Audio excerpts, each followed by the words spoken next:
السلام علیکم ورحمۃ اللہ وبرکاتہ۔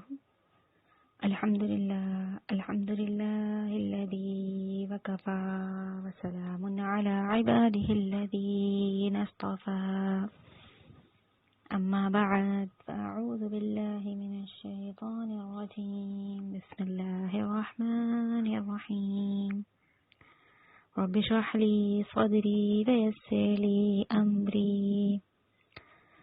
واحلل عقدة من لساني يفقهوا قولي، رب زدني علما وعملا، اللهم فقهنا في الدين، اللهم اجعل القرآن ربيع قلوبنا ونور صدورنا وجلاء أحزاننا وذهاب همومنا، اللهم إنا نسألك علما نافعا وعملا متقبلا ورزقا حلالا طيبا۔ کیا حال ہے آپ کے؟ امید کرتی ہوں سبھی خیریت سے ہوں گے۔ انشاءاللہ آج کی کلاس میں ہم سورہ النساء کی آیت نمبر 116 سے 126 تک کا سبق پڑھیں گے۔ ترجمہ کرتے ہیں اللہ کے بابرکت نام کے ساتھ۔ ان اللہ، بے شک اللہ، لا یغفر، نہیں بخشے گا، ان یشرک بہ، یہ کہ شرک کیا جائے اس کے ساتھ، ویغفر ما دون ذالک، اور وہ بخش دے گا جو اس کے علاوہ ہے، لمن یشاء، جس کے لیے وہ چاہے گا۔ ومن یشرک باللہ، اور جو شخص شریک ٹھہرائے اللہ کے ساتھ، فقد ضل ضلالا بعیدا، تو تحقیق وہ گمراہ ہو گیا گمراہ ہونا دور کا۔ ان یدعون من دونہ، نہیں وہ پکارتے اس کے سوا، الا اناثا، مگر عورتوں کو، وان یدعون، اور نہیں وہ پکارتے، الا شیطانا مریدا، مگر شیطان سرکش کو۔ لعنہ اللہ، اللہ نے اس پر لعنت کی، وقال، اور اس نے کہا، لأتخذن، البتہ میں ضرور لوں گا، من عبادک، تیرے بندوں میں سے، نصیبا مفروضا، ایک حصہ مقرر، وَلَأُضِلَّنَّهُمْ، اور البتہ میں ضرور ان کو گمراہ کروں گا، وَلَأُمَنِّيَنَّهُمْ، اور میں ضرور ان کو امیدیں دلاؤں گا، وَلَآمُرَنَّهُمْ، اور میں ضرور ان کو حکم دوں گا، فَلَيُبَتِّكُنَّ آذَانَ الْأَنْعَامِ، تو وہ ضرور چیریں گے کان چوپایوں کے، وَلَآمُرَنَّهُمْ، اور یقیناً میں ان کو حکم دوں گا، فَلَيُغَيِّرُنَّ خَلْقَ اللَّهِ، تو وہ ضرور تبدیل کریں گے اللہ کی بناوٹ، وَمَن يَتَّخِذِ الشَّيْطَانَ وَلِيًّا، اور جو کہ بناتا ہے شیطان کو دوست، من دون اللہ، اللہ کے سوا، فقد خسر خسرانا مبینا، تو تحقیق اس نے خسارہ اٹھایا، خسارہ ظاہر، یعدہم ویمنیہم، وہ ان کو وعدہ دیتا ہے اور وہ انہیں امیدیں دلاتا ہے، وما یعدہم الشیطان الا غرورا، اور نہیں وعدہ دیتا انہیں شیطان مگر دھوکے کا، اولئک مأواہم جہنم، یہ لوگ ہیں کہ ان کا ٹھکانہ جہنم ہے، ولا یجدون عنہا محیصا، اور نہیں وہ پائیں گے اس سے کوئی بھاگنے کی جگہ، والذین آمنوا وعملوا الصالحات، اور جو لوگ ایمان لائے انہوں نے عمل کیے نیک، سندخلہم جنات تجری من تحتها الانہار، تو ان قریب ہم ان کو داخل کریں گے ایسے باغات میں کہ بہتی ہیں اس کے نیچے انہار و نہریں، خالدین فیہا ابدا، وہ ہمیشہ رہیں گے اس میں ابد تک۔ وعد اللہ حقا، اللہ کا وعدہ سچا ہے۔ ومن اصدق من اللہ قیلا، اور کون زیادہ سچا ہے اللہ سے قول و قرار میں، لیسا بامانیکم، نہیں ہے تمہاری خواہشات پر مدار، ولا امانی اہل الکتابی، اور نہ اہل کتاب کی خواہشات پر، من یعمل سوءا یجز بہ، جو کوئی عمل کرے برا تو وہ بدلہ دیا جائے گا اس کے ساتھ، ولا یجد لہ من دون اللہ ولیا ولا نصیرا، اور نہیں وہ پائے گا اپنے لیے اللہ کے سوا کوئی دوست اور نہ مددگار۔ ومن یعمل من الصالحات من ذکر، اور جو کوئی عمل کرے نیک مرد ہو، او انثی یا عورت، وہو مؤمن، جبکہ وہ مومن ہو، فاولئک یدخلون الجنۃ، تو یہ لوگ داخل ہوں گے جنت میں، ولا یظلمون نقیرا، اور نہ وہ ظلم کی جائیں گے تل برابر بھی۔ ومن احسن دینا ممن اسلم وجہہ، اور کون زیادہ اچھا ہے دین میں اس شخص جس نے جھکا دیا اپنا چہرہ للہ، اللہ کے لیے، وہو محسن، اور وہ نیکی کرنے والا بھی ہو، واتبع، اور وہ پیروی کرے، ملت ابراہیم حنیفہ، ملت ابراہیم کی جو صرف حق کا پرستار تھا، واتخذ اللہ، اور اللہ نے بنا لیا ابراہیم خلیلا، ابراہیم علیہ السلام کو خاص دوست، وللہ ما فی السماوات وما فی الارض، اور اللہ ہی کے لیے ہے جو کچھ ہے آسمانوں اور جو کچھ ہے زمین میں، وکان اللہ بکل شیء محیطا، اور ہے اللہ ہر چیز کو گھیرنے والا۔ یہاں پہ ہم نے الحمدللہ آیت کا ترجمہ سمجھ لیا. اب ہم اس کی تفسیر کی طرف آتے ہیں. آیت نمبر 116 میں اللہ کہتے ہیں اللہ کے ساتھ اگر کسی کو شریک بنایا جائے تو یہ گناہ وہ کبھی معاف نہیں کرے گا، اور اس کے علاوہ جو دوسرے گناہ ہیں انہیں وہ جسے چاہے معاف کر دے، اور جس نے کسی کو اللہ کا شریک بنایا وہ گمراہی میں دور تک چلا گیا. اللہ تعالیٰ اس آیت میں شرک کے بارے میں بتا رہے ہیں کہ شرک بہت بڑا گناہ ہے. تمام گناہوں میں سب سے بڑا گناہ شرک ہے. اس آیت سے ہمیں دو باتیں سمجھ میں آتی ہیں. نمبر 1، شرک ناقابل معافی جرم ہے جسے اللہ کسی صورت بھی معاف نہیں کریں گے. نمبر 2، کہ اللہ نے کہا شرک ناقابل معافی جرم ہے، تو کیا باقی گناہ جو ہم کریں گے وہ اللہ معاف فرما دیں گے؟ دیکھیے، دوسرے گناہوں کے متعلق یقینی طور پر نہیں کہا جا سکتا کہ وہ ہر حال میں معافی ہو جائیں گے. ہاں، یہ ضرور کہا جا سکتا ہے کہ اللہ جس کو چاہے اور جس گناہ کو چاہے معاف کر دینے کا پورا اختیار رکھتا ہے. اللہ چاہے تو ان پر انسان کی پکڑ بھی کر سکتا ہے، چاہے تو معاف بھی کر سکتا ہے. یہ اللہ کے اختیار میں ہے. گناہ بھی دیکھیے دو قسم کے ہوتے ہیں، یعنی ایک ہی گناہ میں دو قسم کے حقوق پائے جاتے ہیں. ایک اللہ کا حق، دوسرے بندے کا حق. اللہ جسے چاہے اپنا حق معاف کر دے اور جسے چاہے نہ کرے، مگر بندوں کے حقوق کی ادائیگی لازم و ملزوم ہے. تبھی اللہ اپنا حق بھی معاف فرما دے گا. بندوں کا حق خواہ اس دنیا میں ادا کر دیا جائے یا ان سے معاف کرا لیا جائے، یا اللہ اپنی مہربانی سے حقدار کو بدلہ اپنی طرف سے ادا کر دے. بہرحال بندوں کے حقوق کی معافی کے بعد اللہ کے حق کی معافی کی توقع ہو سکتی ہے. یہ آرزو نہ کریں، حقوق العباد بالکل بھی ادا نہیں کر رہے، اللہ ہمیں بخش دے گا.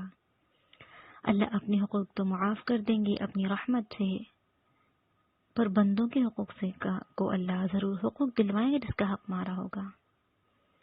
جو حقوق العباد میں ہم نے بہت زیادہ محتاط ہو کے رہنے، حقوق اللہ بھی ادا کرنے، حقوق العباد بھی. اس کے علاوہ ایک بات اور ہمیں پتہ چلی اس آیت سے کہ شرک سب سے بڑی گمراہی ہے. جو انسان شرک کے راستے پر نکل گیا وہ گویا گمراہی کے راستوں پر چلنا شروع ہو گیا. شرک ایک ایسی چیز ہے جسے ظلم عظیم سے تعبیر کیا جاتا ہے کہ یہ سب سے بڑا ظلم ہے.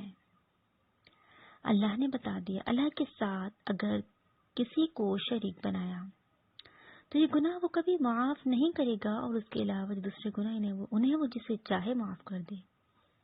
یعنی جس کو اللہ چاہے گا وہی معاف فرمائے گا. ایسا نہیں کہ ہم باقی گناہوں میں جو ہے وہ ڈٹ جائیں کہ اللہ ہمیں معاف کر دے گا. نہیں، باقی گناہوں سے بھی ہمیں ہر ممکن کوشش کرنی ہے، اور اگر کوئی گناہ ہو جائے تو اس کے لیے استغفار کرنی ہے. اس کا یہ ہے کہ دیکھیے باقی کوئی گناہ اگر ہم معافی مانگے بغیر وہ گناہ کیا، معافی نہیں مانگی، اس دنیا سے چلے گئے، تو اللہ اپنی مرضی، اپنی رحمت سے، اپنی منشا سے، اپنے اختیار کے مطابق ہمیں معاف کرنے پر قادر ہے. لیکن اگر ہم نے شرک کیا، اگر ہم یہ سمجھیں کہ ہم نے تو شرک کر لیا اپنی زندگی میں، ہمیں زندگی میں احساس ہو گیا کہ ہمیں شرک نہیں کرنا چاہیے، تو توحید پہ آنا چاہتے ہیں، موحد بننا چاہتے ہیں، اب ہم یہ نہیں سوچیں گے کہ اللہ ہمارے گناہ کو معاف نہیں کرے گا شرک کی، بلکہ اللہ معاف کر دیں گے. اس سے مراد یہ کہ اگر شرک کی حالت میں مر گیا، معافی مانگے بغیر گناہوں میں ملوث ہوئے، مشرک بنا ہوا اللہ سے جا ملا، تو پھر اللہ تعالیٰ اس کی بخشش نہیں فرمائیں گے. تو شرک بہت بڑا گناہ ہے، ظلم عظیم ہے، اس سے ہر ممکن ہم نے بچنا ہے. اللہ نے بتا دیا جس نے کسی کو اللہ کا شریک بنایا وہ گمراہی میں دور تک چلا گیا. شرک ایک ایسی راہ ہے جو انسان کو بہت دور تک لے جاتی ہے، پھر اس کی واپسی ممکن نہیں ہو پا رہی ہوتی. یہ ایسا گناہ ہے بہت دور تک لے کے جا رہا ہوتا ہے، اس لیے جتنا ممکن ہو اس گناہ سے بچا جائے. یہ انتہائی خطرناک عمل ہے. آگے فرمایا یہ مشرکین اللہ کو چھوڑ کر دیویوں کو پکارتے ہیں، حقیقت میں وہ سرکش شیطان ہی کو پکار رہے ہوتے ہیں۔ اب دیکھیے جو شرک ہوتا ہے، مفسرین کرام کہتے ہیں کہ ویسے تو مختلف طرح سے شرک کیا جا رہا ہوتا ہے، لیکن شرک کی 3 اہم اقسام کو، موٹی موٹی اقسام کو مفسرین کرام نے یہاں پر تذکرہ فرمایا۔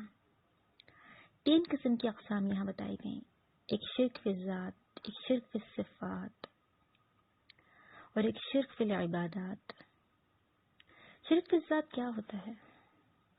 شرک فی الذات میں یعنی اس لحاظ سے مشرکین اپنی دیویوں کو اللہ کی بیویاں اور بیٹیاں سمجھتے تھے، اور ان دیویوں کے ناموں سے ہی یہ بات ظاہر ہو جاتی ہے کہ جیسے الہ سے لات نکلا ہے اور عزیز سے عزا نکلا ہے، یعنی اپنے دیویوں کو اللہ کی بیویاں، ان کی بیٹیاں بنانا، انہیں ان ناموں سے پکارنا جو اللہ کے نام ہے، یہ شرک فی الذات کہلاتا ہے۔ اب شرک فی الذات اللہ کی یہ صفت ہے کہ جہاں سے بھی اسے کوئی شخص پکارے وہ اس کی فریاد سنتا ہے، اور مشرکین کا بھی یہ عقیدہ تھا کہ دیویاں ان کی فریاد سنتی ہیں۔ شرک فی العبادات کیا ہے؟ قرآن کی تصریح کے مطابق کسی کو اس عقیدے سے پکارنا کہ وہ اس کی فریاد سن کر اس کی مشکل دور کر سکتا ہے یا اسے کوئی فائدہ پہنچا سکتا ہے، اس کی عین عبادت ہے۔ اور مشرکین بھی ایسے ہی عقیدہ رکھ کر دیویوں کو پکارتے تھے، اور یہ ساری شرک ہے، اور وہ اپنی دیویوں کے سامنے عبادت کے وہ سب مراسم بجا لاتے تھے جو صرف اللہ کے لیے سزاوار ہیں۔ اللہ کہتے ہیں یہ اللہ کو چھوڑ کر ان دیویوں کو جو پکار رہے ہیں، ان سے فریادیں کر رہے ہیں، ان سے مانگ رہے ہیں، وہ یہ بات جان لیں کہ حقیقت میں وہ سرکش شیطان ہی کو پکار رہے ہوتے ہیں۔ اب یہاں پر شیطان کو پکارنا اس لحاظ سے ہوگا کہ انسان کو شرک کی جتنی راہیں سجھائی جاتی ہیں وہ سب شیطان ہی نے سکھائی ہوتی ہیں، خواہ ایسا عقیدہ رکھ کر اللہ کو چھوڑ کر کسی اور کو پکارنا، یہ سب شیطانی فعل، شیطانی عمل ہے، شیطان یہی چاہتا ہے، وہ انسان کو اللہ کا باغی اور سرکش بنانا چاہتا ہے، وہ انسان کو گمراہی کی اندھیروں کی طرف لانا چاہتا ہے۔ فرمایا جس پر اللہ نے لعنت کی ہے اور جس نے اللہ سے کہا تھا میں تیرے بندوں میں سے ایک مقررہ حصہ لے کر رہوں گا۔ مقررہ حصہ سے مراد کیا ہے؟ یعنی جب اللہ تعالیٰ نے، انشاءاللہ آگے ہم پڑھیں گے کہ جب شیطان کو اس نے جب آدم علیہ السلام کو سجدہ نہیں کیا تھا تو اللہ تعالیٰ نے اس کو مہلت دی تھی چند وقت کی، تو اس نے کہا تھا کہ میں یعنی قیامت تک تیرے بندوں کو گمراہ کرتا رہوں گا، تو اللہ نے فرمایا تھا کہ جو میرے مخلص بندے ہوں گے، جو میرے نیک بندے ہوں گے وہ تیرے بہکاوے میں نہیں آئیں گے۔ تو انشاءاللہ ہم تفصیل سے واقعات آگے پڑھیں گے، لیکن جو یہاں بات آئی کہ میں تیرے بندوں میں سے ایک مقررہ حصہ لے کر رہوں گا، یہ مقررہ حصہ وہ لوگ ہیں جو شیطان کے فریب میں آ کر اللہ کے ساتھ شرک کریں گے اور گمراہ ہو جائیں گے، اور یہ مقررہ حصہ آدھے سے بھی بہت زیادہ ہو گیا۔ اللہ نے فرمایا وَلَقَدْ ذَرَأْنَا لِجَهَنَّمَ كَثِيرًا مِنَ الْجِنِّ وَالْإِنسِ، اور ہم نے بہت سے جن اور انسان جہنم کے لیے پیدا کیے ہیں، یعنی اس شیطان نے، اللہ کو، ابلیس نے یہ کہہ دیا تھا کہ میں بہت سا حصہ، مقررہ حصہ تیرے بندوں کا اپنی طرف کر لوں گا، میں ان کو بہکاؤں گا، وہ میرے بہکاوے میں آئیں گے، میں ان کو گمراہی کی طرف لاؤں گا، میں ان کو اس طرح سے گھما پھرا کر اپنے چنگل میں پھنسا لوں گا کہ وہ پھر تیرے بندے نہ رہیں گے، وہ میری بات ماننے پر مجبور ہو جائیں گے۔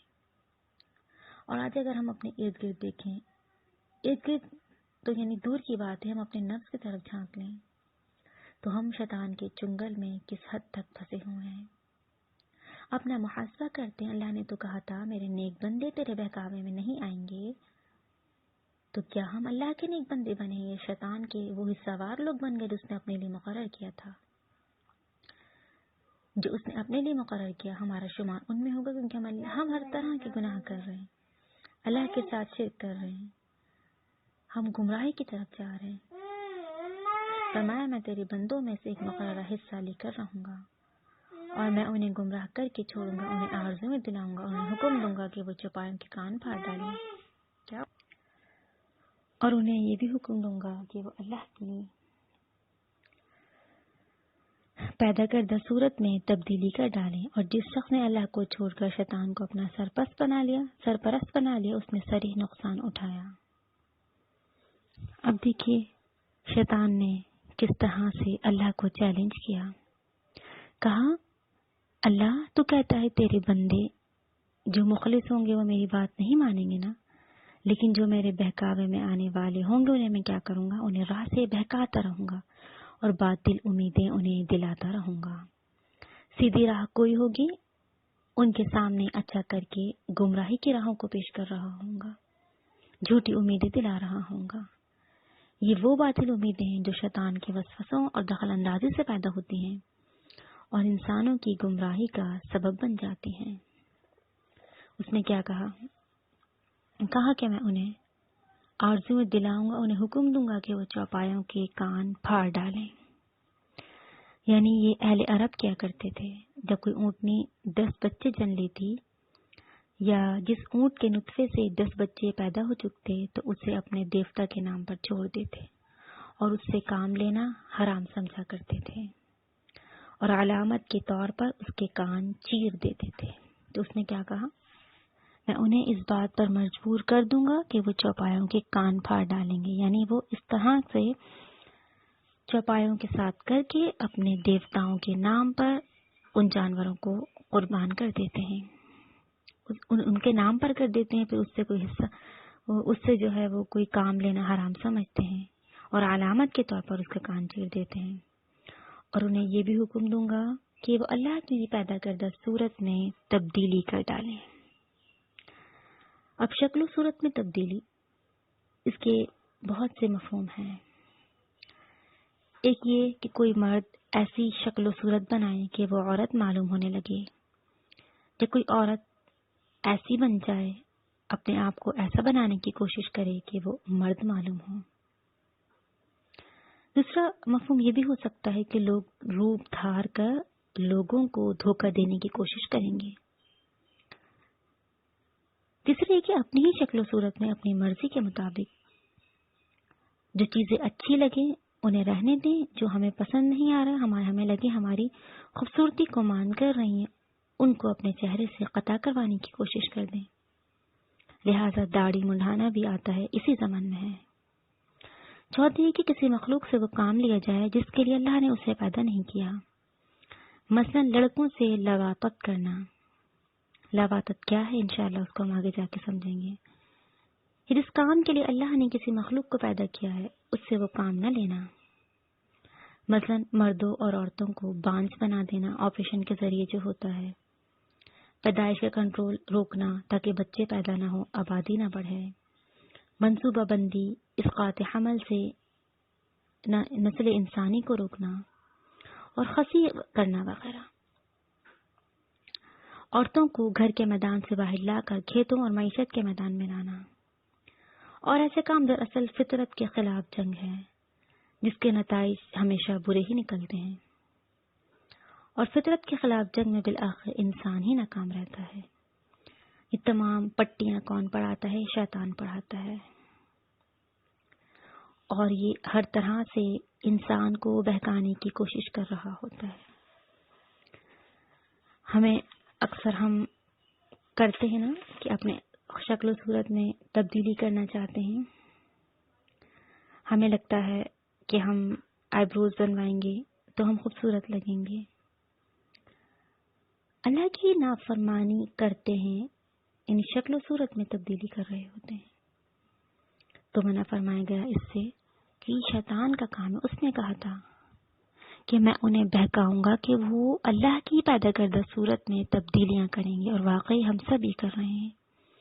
مختلف صورتیں جو ہم نے پڑھی، مختلف صورتوں میں ہم سب یہی کر رہے ہیں، اور جس شخص نے اللہ کو چھوڑ کر شیطان کو اپنا سرپرست بنا لیا اس نے صریح نقصان اٹھایا۔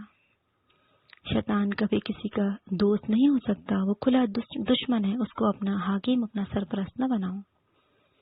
شیطان ان سے وعدے کرتا اور امیدیں دلاتا ہے، اور جو وعدے بھی شیطان انہیں دیتا ہے وہ فریب کے سوا کچھ نہیں ہوتے ہیں۔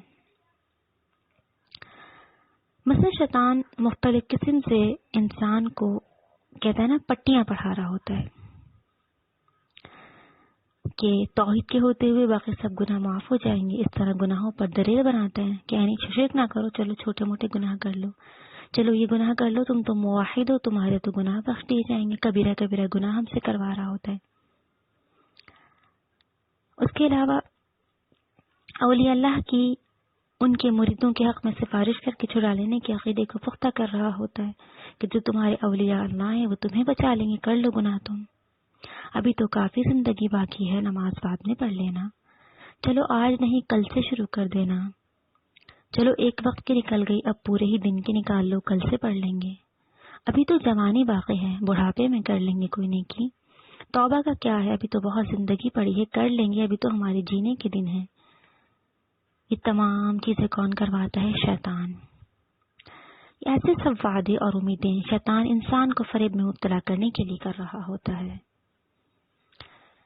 اس کا دوسرا پہلو یہ بتایا جاتا ہے کہ شیطان انسان کے دل میں بیجا آرزویں پیدا کرتا رہتا ہے جس سے انسان کی حرص اور طول عمل میں اضافہ ہوتا رہتا ہے۔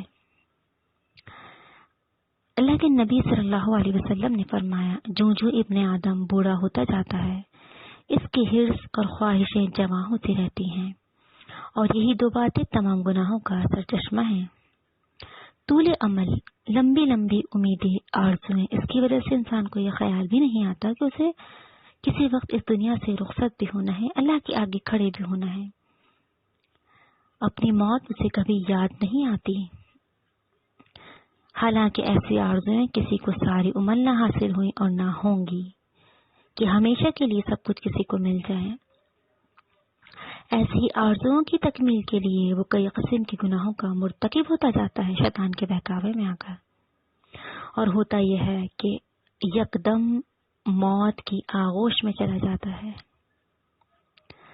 اس کی طویل خواہشات کے جو سلسلے ہوتے ہیں جو شیطان کی وجہ سے پروان چڑھ رہے ہوتے ہیں وہ منقطع ہو جاتے ہیں، اور پھر اس کا آخرت کا سفر شروع ہو جاتا ہے۔ اس لیے کبھی شیطان کے بہکاوے میں آ کر اللہ کہتے ہیں وہ کام نہ کرو، وہ تمہیں ہمیشہ ایسی راہ دکھاتا ہے جو دھوکے کی، فریب کی ہے، جو تمہیں نقصان کی طرف لے کر جائے گی۔ ایسے لوگوں کا ٹھکانہ جہنم ہے جس سے نجات کی وہ کوئی صورت نہ پائیں گے۔ اللہ نے کہا دیکھو جو شیطان کے وسوسوں میں آ کر، بہکاوے میں آ کر یہ سب کر رہے ہیں وہ یہ بات جان لیں کہ ایسے لوگوں کا ٹھکانہ جہنم ہے اور انہیں اس سے کسی صورت نجات نہ ملے گی۔ اور جو لوگ ایمان لائے اور اچھے عمل کیے تو انہیں ہم ایسے باغات میں داخل کریں گے جن کے نیچے سے نہریں جاری ہوں گی، اس میں وہ ہمیشہ رہیں گے۔ اللہ کا وعدہ سچا اور قول میں اللہ سے بڑھ کر اور کون سچا ہو سکتا ہے۔ اب اللہ تعالیٰ اس آیت میں جیسے کہ اللہ کا قانون رہا، جب نافرمانوں دوزخیوں کا تذکرہ فرماتے ہیں اس کے بعد اہل ایمان اور اہل جنت کا بھی تذکرہ فرماتے ہیں۔ اللہ نے فرمایا جو لوگ ایمان لائے اور اچھے عمل کیے، جیسے کہ ہم نے پہلے بھی پڑھا کہ ایمان اور عمل صالح لازم و ملزوم ہے، چولی دامن کا ساتھ ہے۔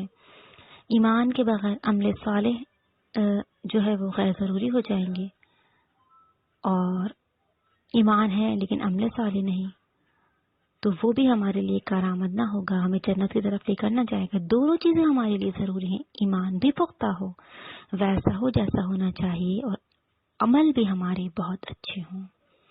اللہ نے فرما دیا ایسے لوگوں کے لیے ہم نے ہمیشگی والی جنت تیار کر رکھی ہے۔ اللہ کا وعدہ سچا ہے اور قول میں اللہ سے بڑھ کر اور کون سچا ہو سکتا ہے، یعنی اللہ کی بات تو یقیناً سچی ہی سچی ہے، اللہ کی بات کبھی جھوٹی نہیں ہو سکتی۔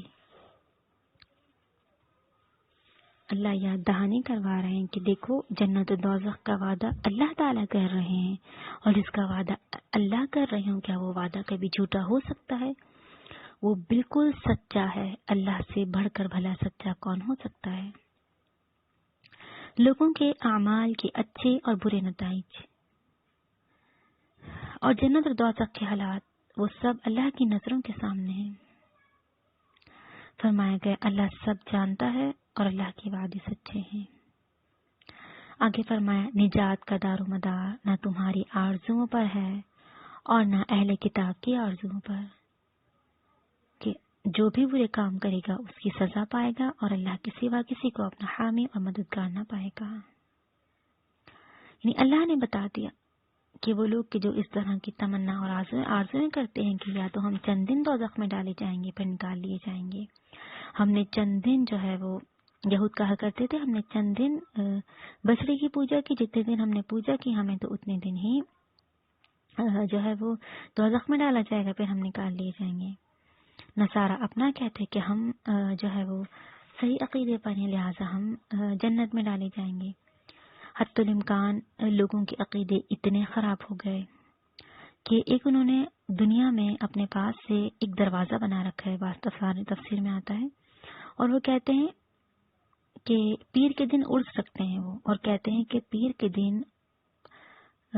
کے عرس والے دن جو اس دروازے سے نکل جائے گا وہ جنتی ہوگا۔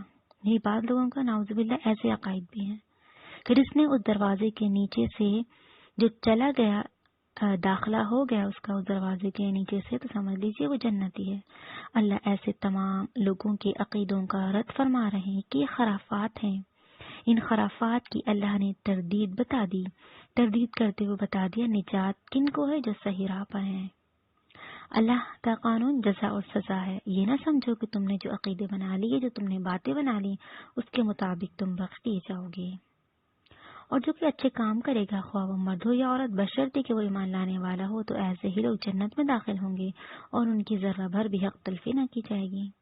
اللہ نے بتا دیا مرد ہو یا عورت، ہر انسان کو جو اس نے اعمال کیے ہوں گے اس کے مطابق ملے گا، یہ نہ سمجھو کہ نہ ملے گا، اللہ کا قانون ہے۔ اللہ نے بتا دیا ہر انسان کو صرف وہی کچھ ملے گا جو اس نے خود کمایا ہوگا، برے عمل کا بدلہ برا ہوگا اور اچھے عمل کا بدلہ اچھا ہوگا۔ اللہ نے بتایا جزا اور سزا کے لحاظ سے مرد اور عورت میں کوئی فرق نہیں ہے، اگر مرد نیکی کرے گا تو اس کو بھی اجر، عورت نیکی کرے گی اس کو بھی اجر، مرد گناہ کرے گا اس کو بھی سزا، عورت گناہ کرے گی اس کو بھی سزا۔ اگر کسی نے چھوٹی سے چھوٹی نیکی بھی کی ہوگی تو بھی اس کو اس کا ضرور بدلہ ملے گا۔ اللہ کسی کی چھوٹی سے چھوٹی نیکی کو بھی نظر انداز نہیں فرمائیں گے، کسی کی ذرہ برابر حق تلفی نہ ہوگی۔ اللہ کہتے ہیں قیامت کے دن کوئی بھی شخص خواہ وہ اس کا پیر ہو، کوئی قریبی رشتہ دار ہو، دوسرے کے گناہ کا بوجھ نہیں اٹھائے گا۔ یہ نہیں کہ گناہ کسی اور نے کیا ہو بوجھ کوئی اور اٹھا لے۔ فرمایا اگر جو لوگ شفاعت پر تکیہ لگائے بیٹھتے ہماری سفارش کر دی جائے گی تو سفارش بھی اسی کی ہوگی جس کے لیے اللہ چاہیں گے، انسان کے چاہنے یا نہ چاہنے سے کچھ نہ ہوگا۔ اللہ کہتے ہیں ایسے من گھڑت سہارے نہ لو کہ ہم بخش دیے جائیں گے، ہم جنتی ہیں، ہماری جو ہے وہ آرزو پوری کی جائیں گی، تمہاری آرزو اور تمنا پر کچھ نہ ہوگا، جو اللہ نے قانون بنا دیا اس کے مطابق ہر انسان کو دیا جائے گا۔ آگے فرمایا اور اس شخص سے کس کا دین بہتر ہو سکتا ہے جس نے اللہ کے سامنے اپنا سر تسلیم خم کر دیا ہو، وہ نیکوکار بھی ہو اور یکسو ہو جانے والا بھی ہو۔ ابراہیم علیہ السلام کے طریقے کی پیروی کر رہا ہو، اس ابراہیم کو جسے اللہ نے اپنا مخلص دوست بنا لیا۔ سیدنا ابراہیم علیہ السلام کے دین کی قابل ذکر دو صفات ہیں، ایک یہ کہ اللہ کے مقابلے میں انہوں نے تمام طاغوتی طاقتوں سے ٹکر لے لی تھی، تقلید آبا کا انکار کیا، بت پرستی نجوم پرستی سے ٹکر لے لی، نمرود کے خدائی کا انکار کر دیا۔ چونکہ انہوں نے اپنے وقت کی تمام طاغوتی طاقتوں سے ٹکر لی اور ان کا مقابلہ کرتے ہوئے صرف ایک اللہ کے دامن میں پناہ لی، لہٰذا وہ حنیف کہلائے، اور حنیف کا یہی معنی ہے کیونکہ انہوں نے اللہ کے لیے سب کچھ چھوڑا، یک طرفہ دین تھا، ایک اللہ کے دامن میں انہوں نے پناہ لی تھی، اور دوسری صفت یہ ہے کہ اللہ تعالیٰ کے تمام تر احکام کے سامنے برضا و رغبت اپنا سر تسلیم خم کر دیا تھا۔ حتی الامکان اولاد کی محبت دیکھ لیجیے، تمام محبتوں سے بڑھ کر جب اللہ نے حکم دیا ابراہیم اپنے بیٹے کو ذبح کر لو تو اس بیٹے کو بھی قربان کر لینے کو تیار ہو گئے، اس سے بڑی مثال کیا ہوگی اپنے رب کے سامنے سر تسلیم خم کر دینے کی۔ بیوی بچے سے انسان کو سب سے زیادہ محبت ہوتی ہے، بیوی اور بچے کو بے آب و گیا وادی میں چھوڑ کر آ گئے، جہاں نہ آدم تھا نہ آدم ساتھ، کیوں؟ اپنے رب کی رضا اور رغبت کو پانے کے لیے۔ فرمایا ایسا نہ کیا جیسے ہم انسان کرتے ہیں کہ جو بات ہمیں اچھی لگی دین کی، جو ہمارے نفس کو بھا جائے ہم وہ قبول کر لیتے ہیں، جو مشکل لگے اس کو چھوڑ دیتے ہیں۔ نہیں، اپنے رب کی رضا کے خاطر سب کچھ قربان کر دیا۔ لہٰذا اللہ نے ابراہیم علیہ السلام کو مختلف آزمائشوں اور تجربوں سے گزارا، لیکن وہ تمام تجربوں پر پورا اترے، تمام آزمائشوں پر پورا اترے جب اللہ نے انہیں خلیل اللہ کا لقب دیا، اللہ کا دوست بنا لیا۔ اب جو شخص ملت ابراہیمی کی پیروی کا دعویٰ کرتا ہے، اسے انہی دو صفات کو کسوٹی بنا کر دیکھ لینا چاہیے کہ وہ اپنے دعوے میں کس حد تک سچا ہے۔ اس سے غرض نہیں کہ وہ یہودی ہو، عیسائی ہو یا مسلمان ہو یا کوئی اور ہو۔ سیدنا ابراہیم علیہ السلام کا دین ہی وہ دین ہے جسے اللہ نے سب دینوں سے بہتر قرار دے دیا، اور اسی دین کا نام اسلام ہے جو سب انبیاء کا شیوا رہا ہے۔ اور اس دین کے اہم اجزاء دو ہیں۔ نمبر 1، اللہ کے احکام کے سامنے سر تسلیم خم کر دینا۔ نمبر 2، اچھے اعمال بجا لانا۔ لہذا ان دو اجزاء کا مفہوم اس قدر وسیع ہے کہ جس میں پوری کی پوری شریعت سما جاتی ہے۔ تبھی اللہ نے ابراہیم علیہ السلام کو خلیل اللہ کا لقب دیا۔ خلیل کے معنی ہیں جس کے دل میں اللہ تعالیٰ کی محبت اس طرح راسخ ہو جائے کہ کسی اور کے لیے اس میں جگہ نہ رہے۔ اور چونکہ ابراہیم علیہ السلام کے دل میں اپنے رب کی ایسی ہی محبت تھی، انسان کو اپنے بیوی بچوں سے بہت محبت ہوتی ہے۔ اللہ کہتے ہیں اس پیغمبر نے اپنے رب کی محبت کے آگے وہ محبتیں بھی پیش کر دی۔ میرے رب کی رضا تھی، میرے رب نے کہا، ان کو بھی نذرانہ پیش کرنے کو تیار ہو گئے۔ بہت سی آزمائشوں سے گزر کر اللہ نے انہیں خلیل اللہ کا لقب دیا تھا۔ آزمائشوں سے گزر کر انسان اللہ کا دوست بنتا ہے، بشرطی کہ ان آزمائشوں پر اس طرح پورا اتر کر دکھائے جس طرح ابراہیم علیہ السلام اترے تھے۔ صحیح مسلم کی ایک حدیث آتی ہے، اللہ کے نبی صلی اللہ علیہ وسلم نے فرمایا، اللہ نے مجھے بھی خلیل بنایا ہے جس طرح اس نے ابراہیم علیہ السلام کو خلیل بنایا۔ لہٰذا اللہ نے اس آیت میں کامیابی کا ایک معیار اور اس کا ایک نمونہ بیان کیا ہے، اور معیار کیا ہے کہ اپنے آپ کو اللہ کے سپرد کر دے، محسن بن جائے اور ملت ابراہیمی کی پیروی کرنے والا بن جائے، اس نبی کی ملت کی پیروی کرے جو اللہ کا دوست تھا۔ آگے اللہ نے فرمایا، جو کچھ آسمانوں اور زمین میں ہے سب اللہ ہی کا ہے، اور اللہ ہر چیز کا احاطہ کیے ہوئے ہے۔ اللہ نے جزا اور سزا کا قانون بیان کرنے کے بعد یہ بتا دیا کہ کائنات کی ایک ایک چیز اللہ ہی کی ملکیت ہے، اور وہ اس لحاظ سے ہے کہ وہ اپنے اس قانون کو نافذ کرنے کی پوری پوری قدرت رکھتا ہے، اور تم اس کی گرفت سے کسی صورت بچ کر نہیں جا سکتے۔ لہٰذا تم اس بات کی فکر کرو کہ اپنے اعمال کو درست کرو، اپنے آپ کو بچاؤ، نہ کہ تم شیطان کی گرفت میں پھنس کر اپنی دنیا اور آخرت کو تباہ کر لو۔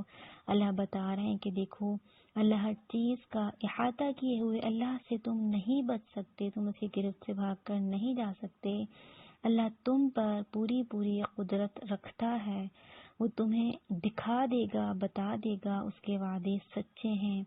یہ سب کچھ ہو کر رہنا ہے، قیامت بھی آنی ہے، موت بھی آنی ہے، جزا اور سزا کا دن بھی ہوگا، اللہ کو حساب کتاب بھی دینا ہے، اس کے حضور باز پرس بھی ہونی ہے۔ تو تم کیا کرو، اس دن کی تیاری کر لو۔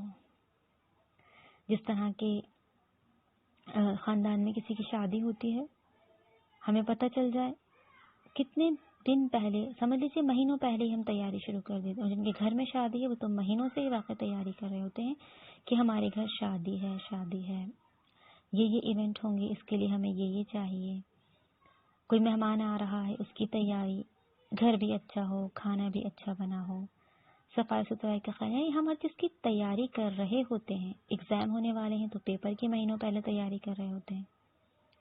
لیکن ہم نے اگر چھوڑا ہوا ہے، پس پش ڈالا ہوا ہے، تو اپنی موت کو کہ ہم نے موت کو بھلا دیا. تیاری نہیں کر رہے تو بس اس کی نہیں کر رہے، ورنہ ہر چیز کی دنیاوی نقطہ نظر سے دیکھیں تو ہم تیاری ضرور کرتے ہیں. اور کوئی بھی کام اگر اچانک ہمارے سر پر آ جائے تو ہم اس سے بہت زیادہ پریشان ہو رہے ہوتے ہیں کہ اب یہ کام کیسے ہوگا، اتنا کم وقت ہے، اتنا اچانک یہ ہوا. ہم سب ہول رہے ہوتے ہیں. تو دیکھیے، جو ہمیشگی کی زندگی ہے، خالدین فیہا ابدا کے الفاظ آتے ہیں، ہمیشہ ہمیشہ رہو گے. جہاں تمہیں موت نہیں آنی، جہاں موت کو بھی موت آ جائے گی، اس کو ایک مہندی کی شکل میں لا کر ذبح کر دیا جائے گا موت کو، تو تمہیں تو موت بھی وہاں نہیں آئے گی. وہ ہمیشگی کی زندگی ہے، اس کی فکر کر لو.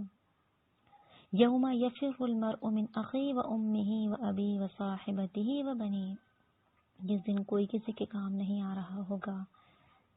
یہ نہ ہوگا ماں کھڑی ہوئی بول رہی ہوگی اللہ یہ میری بیٹی تھی، میرا بیٹا تھا، اس کو بچا لو. یہ نہ ہوگا اولاد کہے گی اللہ یہ میرے ماں باپ تھے، ان کو بچا لیجیے. شوہر نہیں بچائے گا اپنی بیوی کو، بیوی نہیں بچائے گی شوہر کو، بہن بھائی کام نہیں آئیں گے. صرف انسان کے اپنے اپنے اعمال اس دن کام آ رہے ہوں گے. اللہ کہیں گے لمن الملک اليوم للہ الواحد القہار. اس دن اکیلے اللہ واحد اور یکتا کی بادشاہی ہوگی. کسی کا حکم نہیں چلے گا، کسی کا فیصلہ نہیں چلے گا. تو تیاری اس دن کی کرنی ہے جس دن سورج سوا نیزے پر ہوگا. ہر انسان اپنے اپنے پسینے کے مطابق گناہوں میں ڈوبا ہوا ہوگا. جس دن نام اعمال تقسیم کیے جائیں گے، جس دن ترازو میں نیکیاں اور بدیاں تولی جائیں گی. صراط مستقیم کو جس دن پار کرنا ہوگا، جس دن جنت اور دوزخ دی جائے گی، وہ دن ایمانداروں کے لیے تو بہت آسان ہوگا، پر کافروں، فاجروں، گناہگاروں کے لیے وہ دن بہت بھاری دن بن جائے گا. بہت غم اور خوف کا عالم ہوگا. چہروں پر سیاہی چھا رہی ہوگی، غم کی وجہ سے حالت غیر ہو رہی ہوگی. کوئی کسی کو نہیں پوچھ رہا ہوگا، کوئی کسی کا مددگار غم خوار نہ ہوگا. ہر انسان نفسی نفسی سلم سلم پکار رہا ہوگا، حتیٰ کہ انبیاء کرام کی زبان پر بھی نفسی نفسی ہوگا، اللہ مجھے بچا لیجیے، مجھے بچا لیجیے. ایسا پینک ہوگا، ایسی افراتفری ہوگی. تو فکر کرنی ہے تو اس دن کی کرنی ہے، تیاری کرنی ہے تو اس کی کرنی ہے جو اصل تیاری ہے، جو ہمارا اصل گھر ہے، جہاں ہمیں ہمیشہ ہمیشہ رہنا ہے. اللہ تعالیٰ مجھے اور آپ کو صحیح طور پر قرآن مجید کو سیکھنے والا، سمجھنے والا، اس پر عمل پیرا ہونے والا بنا دے. اللہ ہمیں اس دن کی رسوائیوں سے بچا لیجیے گا. اللہ ہمیں اس کام سے بچا لیجیے جو ہمیں دنیا اور آخرت میں رسوا کر دیں. اللہ ہمیں بہت دور کر دیجیے اور ان کاموں سے جو ہماری رسوائی کا باعث بنے.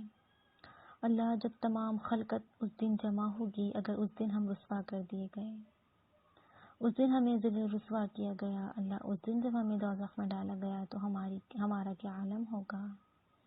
اللہ اس جہنم کے عذابات کو ہم برداشت نہیں کر سکتے. آج ہمیں بخش دیجیے، ہمارا خاتمہ خیر پہ فرما دیجیے. اس قرآن سے ہمیں محبت کرنے والا، اس پر عمل کرنے والا بنا دیجیے. تو انشاءاللہ زندگی رہی پھر اللہ نے چاہا تو ملیں گے. آپ سب اپنا خیال رکھیے گا، خاص دعا میں یاد رکھیے گا. اللہ حافظ. سبحانک اللہم و بحمدک نشہد ان لا الہ الا انت نستغفرک و نتوب الیک. وصلی اللہ تعالی علی خیر خلقہ محمد و آلہ وصحبہ اجمعین برحمتک یا ارحم الراحمین. السلام علیکم ورحمۃ اللہ وبرکاتہ.